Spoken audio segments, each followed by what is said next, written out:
Hello everyone. आज की series में स्टार्ट करने जा रहे हैं संविधान के अंतर्गत महान्यायवादी अटॉर्नी जनरल को आज स्टार्ट करेंगे। अटॉर्नी जनरल से रिलेटेड जितने भी पीवाईक्यू हैं आज उसको कवर करेंगे। चलिए स्टार्ट करते हैं। संविधान के अंतर्गत भाग 5 में महान्यायवादी यानी अटॉर्नी जनरल की चर्चा की गई है। आर्टिकल की बात करें तो यह आर्टिकल 76 में मेंशन की गई है। चलिए क्वेश्चन की शुरुआत करते हैं।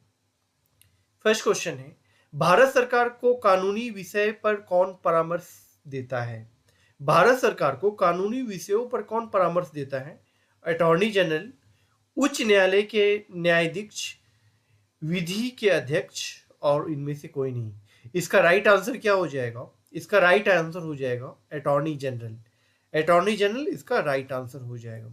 नेक्स्ट क्वेश्चन है, निम्नलिखित में से कौन राष्ट्रपति के प्रसाद पर्यंत अपना पद धारण करता है? राष्ट्रपति के प्रसाद पर्यंत अपना पद कौन धारण करता है? भारत के नियंत्रण एवं महालेखा परीक्षक, मुख्य चुनाव आयुक्त, लोकसभा अध्यक्ष और भारत के महान्यायवादी। भारत के महान्यायवादी जो है वो राष्ट्रपति के प्रसाद पर्यंत अपना पद धारण करता है। इसका राइट आंसर हो जाएगा डी यानी महान्यायवादी। नेक्स्ट क्वेश्चन है, भारत के महान्यायवादी को कैसा नियुक्ति किया जाता है? मतलब कैसे नियुक्ति किया जाता है? संसद द्वारा, राष्ट्रपति द्वारा या फिर संसद की सिफारिश पर राष्ट्रपति द्वारा, मुख्य न्यायाधीश द्वारा, लोकसभा अध्यक्ष द्वारा।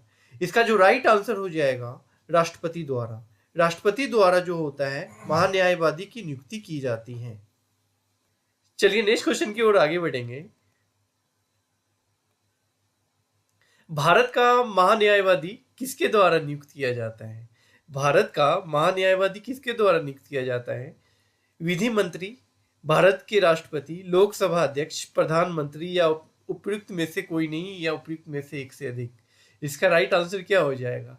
इसका जो राइट आंसर हो जाएगा भारत के राष्ट्रपति द्वारा महान्यायवादी की नियुक्ति की जाती है। ठीक है, और महान्यायवादी राष्ट्रपति के प्रसाद पर्यंत अपने कार्यकाल तक रहते हैं। ठीक है, चलिए नेक्स्ट क्वेश्चन की ओर आगे बढ़ेंगे।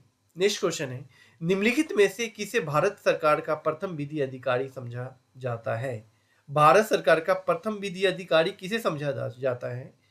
भारत के मुख्य न्यायाधीश, महान्यायविकर्ता या फिर महान्यायवादी या महाधिवक्ता। अटॉर्नी जनरल, ठीक है, अटॉर्नी जनरल को यह समझा जाता है। ठीक है, भारत सरकार का विधि अधिकारी माना जाता है। ठीक है, एजी अटॉर्नी जनरल।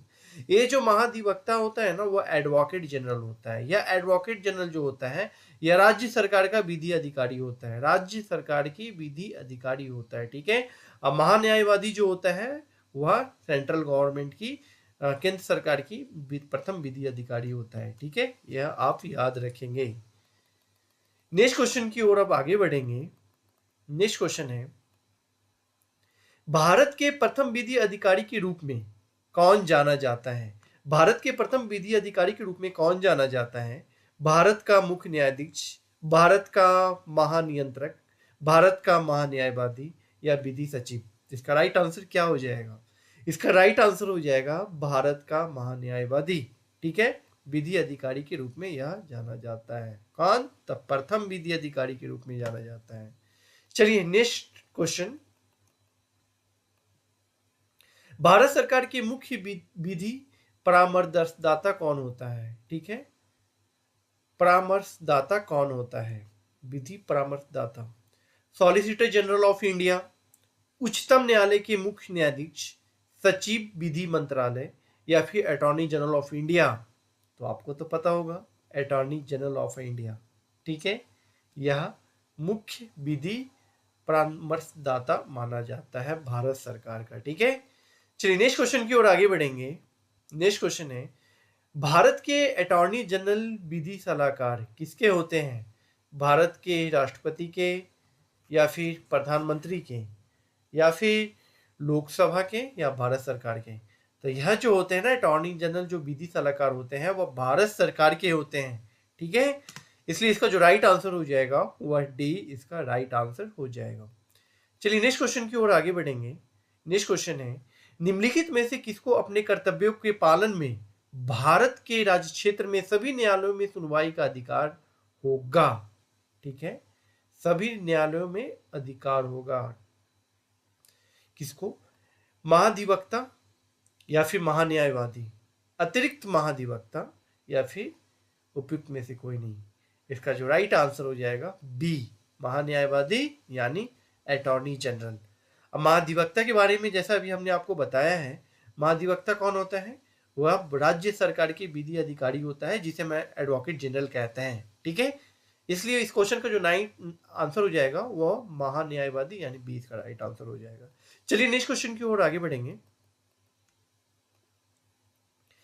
भारत के महान्यायवादी अटॉर्नी जनरल के विषय में निम्नलिखित कथनों पर विचार कीजिए। कथन एक क्या कह रहा है? वह भारत के राष्ट्रपति द्वारा नियुक्त किया जाता है, जो कि सही है। उसमें वही योग्यता होना चाहिए जो सर्वोच्च न्यायालय के न्यायाधीश की होती है। जी हाँ, ये भी सही है। बट सर्वोच्च न्यायालय की न्यायाधीश योग्यता क्या होती है आप जानते हैं? मैं आपको बता दूं, सर्वोच्च न्यायालय की जो न्यायाधीश की जो योग्यता होती है वह वो योग्यता के लिए या तो सुप्रीम कोर्ट में 5 साल क्या हो, सॉरी, या तो सुप्रीम कोर्ट में 10 साल तक वकालत की हो, ठीक है, या फिर हाई कोर्ट में 5 साल तक जज रहा हो। ठीक है, यह जो होती है ना, यह सर्वोच्च न्यायालय की योग्यता होती है। ठीक है, और भी योग्यता होती है, लेकिन हमने आपको अभी फिलहाल इतना ही बताया है। और नेक्स्ट क्या कह रहा है? उसे संसद के किसी भी एक सदन का सदस्य होना चाहिए। उसे किसी भी एक सदन का सदस्य होना चाहिए, जो कि ऐसा तो नहीं है, ये नहीं हो सकता है। या संसद द्वारा महाभियोग लगाकर उसे हटाया जा सकता है, नहीं, ये भी नहीं हो सकता है। ठीक है, इसका राइट आंसर जो बन रहा है, इसका राइट आंसर ए और 1 और 2 यानी कि ए इसका राइट आंसर बन रहा है। ठीक है, चलिए नेक्स्ट क्वेश्चन की ओर आगे बढ़ेंगे।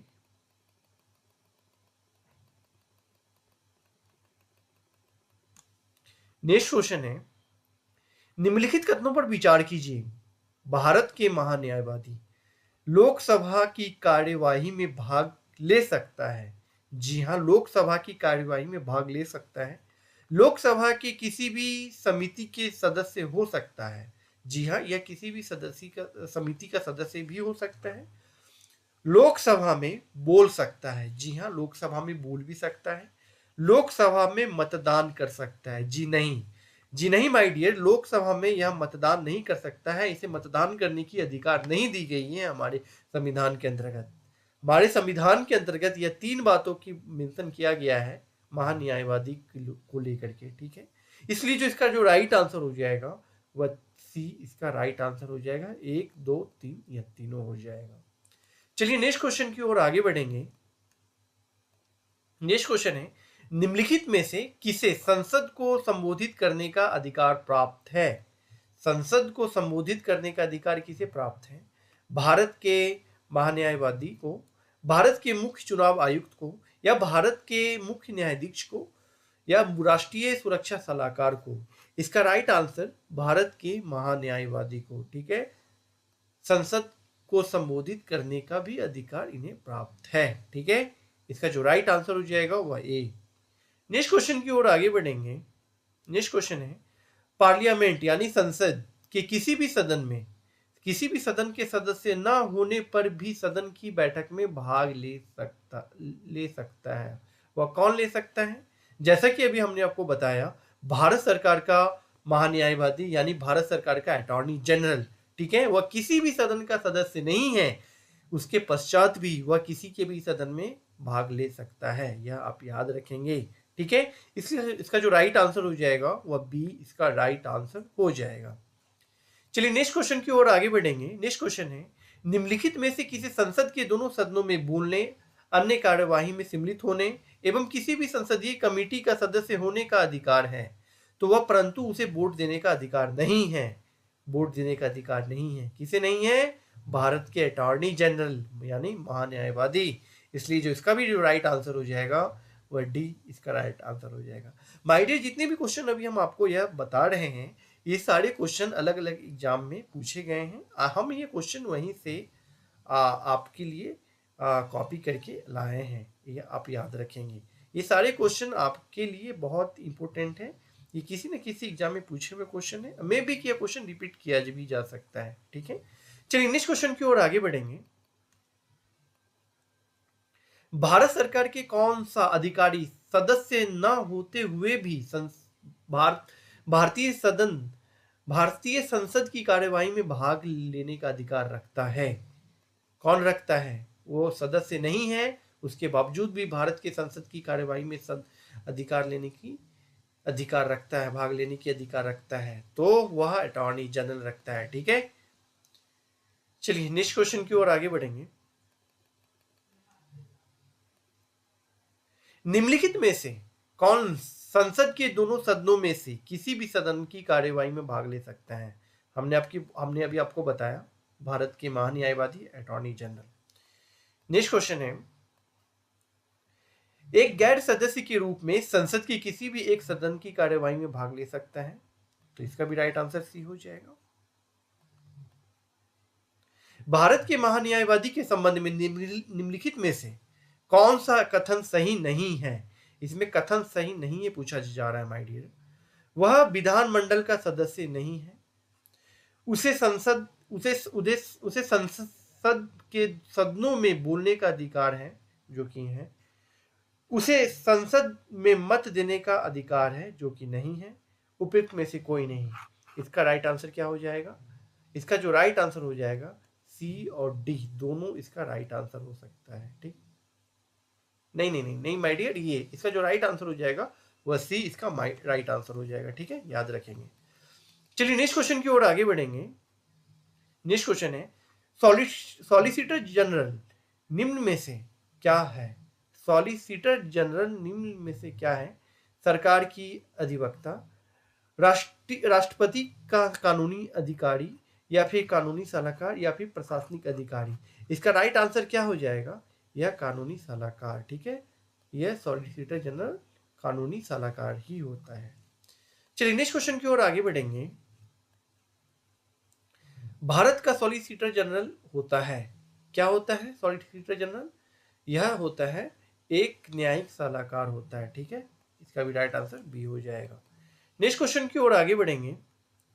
कानूनी विषय पर राज्य सरकार को कौन परामर्श देता है?